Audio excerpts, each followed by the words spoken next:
হরকতের উচ্চারণ টানিয়া পড়াকে কি বলে? হরকতের উচ্চারণ টানিয়া পড়াকে মাদ বলে। মাদ অর্থ টানিয়া পড়া। মাদ অর্থ টানিয়া পড়া। আবার বলেন, মাদ অর্থ টানিয়া পড়া। মাদ অর্থ টানিয়া পড়া। মাদ অর্থ টানিয়া পড়া। হরকতের উচ্চারণ টানিয়া পড়াকে মাদ বলে। হরকতের উচ্চারণ টানিয়া পড়াকে মাদ বলে। হরকতের উচ্চারণ টানিয়া পড়াকে কি বলে? হরকতের উচ্চারণ টানিয়া পড়াকে মাদ বলে। মাদের হরফ তিনটে, মাদের হরফ তিনটি।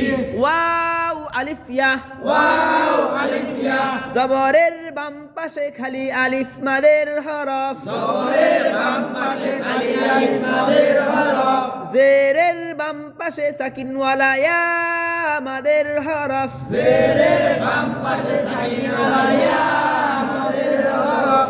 পেশের বাম পাশে সাকিনওয়ালা ওয়াও মাদের হরফ। পেশের বাম পাশে সাকিনওয়ালা ওয়াও মাদের হরফ। খারা জবর খারাজের উল্টা পেশেও মাদ হয়। খারা জবর খারাজের উল্টা পেশও মাদ হয়। খারা জবর খারাজের উল্টা পেশেও কি হয়? খারা জবর খারাজের উল্টা পেশও মাদ হয়। মাদের হরফ হইলে মাদের হরফ হইলে ডান দিকের হরকতের উচ্চারণ ডান দিকের হরকতের উচ্চারণ এক আলিফ টানিয়া পড়িতে হয়। এক আলিফ টানিয়া পড়িতে হয়। ইহাকে মাদ্দে তবাই বলে। ইহাকে মাদ্দে তবাই বলে। ইহাকে মাদ্দে তবাই বলে। ইহাকে মাদ্দে তবাই বলে।